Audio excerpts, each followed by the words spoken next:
अस्सलाम वालेकुम। मुनफिद तज्जियो के प्रोग्राम मेरे मुताबिक में खुश आमदीद। मैं हूँ शजिया नियाजी और हमारे साथ हैं जनाब हसन निसार। हज़रत साहब, मस्जिद आया सोफिया में 86 साल के बाद नमाज जुमा की अदायगी हुई। टर्किश प्रेसिडेंट तैयब एर्दोगान ने कहा है कि अगली मंजिल मस्जिद अक्सा होगी।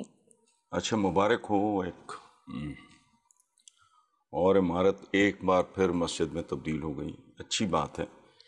लेकिन ये जो अगली मंजिल मस्जिद अक्सा होगी, इसके बारे में मेरा हम्बल सा ज़ाती ख्याल ये है कि ऐसे काम अनाउंस करने के लिए नहीं, सिर्फ करने के लिए होते हैं, पहली बात। दूसरी बात ये है कि अगेन माय पर्सनल असेसमेंट, अल्लाह करे इसके बगैर हो जाए, लेकिन अल्लाह पाक ने जो उसूल वज़ा किए हैं ज़िंदगी के,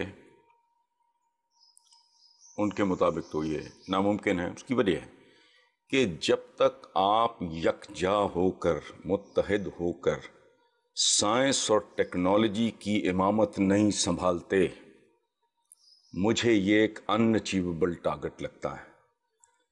क्योंकि आइंदा फैसले जो हैं वो इल्म और अक्ल के मैदान में साइंस और टेक्नोलॉजी के हथियारों से होंगे।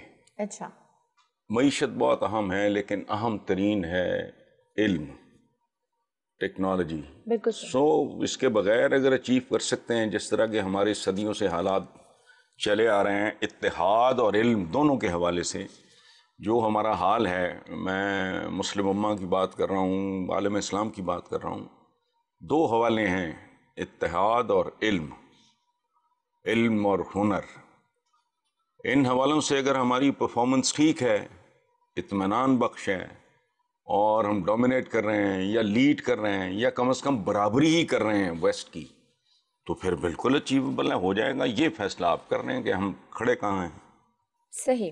अच्छा, गैर मुल्की दौरों पर हसन साहब, नवाज शरीफ ने 180 करोड़ खर्च करके पहले नंबर पर, गिलानी ने 57 करोड़, अब्बासी ने 26 करोड़, राजा परवेज अशरफ ने 10, जबकि इमरान खान ने अभी तक सिर्फ 4 करोड़ खर्च किए हैं गैर मुल्की दौरों पर। इमरान की तो एक स्पीच ही वो 4 करोड़ से महंगी थी जो उसने उधर की थी।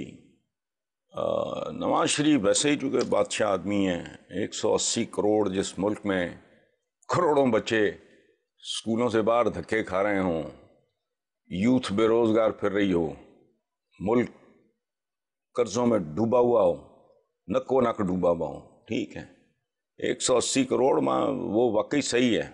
वोट को इज़्ज़त इसी तरह दी जाती है। बाकी ये गिलानी है, बासी वगैरह तो छोड़ो, किसी खाते में नहीं है। ये तो सारे के सारे रिफ्लेक्टेड ग्लोरी के, नवाज शरीफ की तो ये वज़ारत उस्मा ज़ाती कमाई है बहरहाल। तो ये बाकी जितने भी लोग हैं, ये अब्बासी, राजा, गिलानी वगैरह, ये छोड़ें। मैं अगर मुकम्मल तौर पे मायूस नहीं हुआ अभी पीटीआई से, तो उसकी वजह इमरान खान की इसी तरह की हरकतें और अदाएँ हैं, ठीक है। अच्छा, मैंने कल ही प्रोग्राम था सलीम साफ़ी साहब के साथ मेरा, तो उनके एक सवाल के जवाब में मैंने यही कहा कि ना मैं मायूस हूँ, ना मैं पुरुमीद हूँ, या दूसरा तरीका ये है कि मैं मायूस भी हूँ लेकिन मैंने उम्मीद का दामन भी नहीं छोड़ा, और मेरी कैफियत पेंडुलम जैसी है। पुराने ज़माने में हमारे घरों में वो क्लॉक्स होते थे, जी जी, वो यूं ही झूलता था पेंडुलम। तो मैंने कहा मैं उम्मीद और मायूसी के दरमियान खड़ा हूँ, खड़ा नहीं हूँ, झूले ले रहा हूँ। उसकी बुनियादी वजह ये है कि मैंने पहले भी ये कहा है, किसी पिटी बात है क्या फिर करनी, कि वो सरप्राइजेस देने का अहल है वो आदमी। वर्ल्ड कप से लेके पीटीआई तक, बीच में नमल भी डाल लो, शौकत खाना भी डाल लो, उसने हमेशा भारी अक्सरियत की राय को गलत साबित करके दिखाया है। अब ये चूँकि ज़ाहिर है को क्रिकेट नहीं है, ये एक हॉस्पिटल नहीं है, ये एक कॉलेज नहीं है, ये पॉलिटिकल पार्टी खड़ा करना नहीं है, ये एक इंतहाई गवर्निंग एंड अनगवर्नेबल कंट्री, तो इसलिए ज़ाहिर है इसमें टाइम का। और वैसे भी मैं इस नतीजे पर पहुँचा हूँ, मुझे इस जमहूरियत से नफ़रत है, सच्ची बात है, कराहत आती है, लेकिन जब तक ये है तब तक तो इसके तकद्दुस का कुछ थोड़ा बहुत ख्याल करो। एक टर्म मुकम्मल इसलिए करनी ज़रूरी है कि मेरा भी शौक़ पूरा हो जाए, शजिया आपका भी शौक़ पूरा हो जाए, अवाम का भी पूरा हो जाए, ख़ुद इमरान का भी शौक़ पूरा हो जाए, और कल कोई उठ के ये ना कहे कि हमने तो آخری جو 5واں سال تھا اس میں ہم نے کو بڑی توپ چلا لے بھنگیوں کی توپ چلا دینی تھی. اس لیے ٹھیک ہے چلنے دے, let's keep our fingers crossed. جہاں 72 سال یا 70 سال ضائع ہوئے وہاں 5 اور سے یار کیا فرق پڑتا ہے. Let them complete their term. ٹھیک ہے ایک چھوٹی سی بریک لے لیتے ہیں, دیکھتے رہیے میرے مطابق.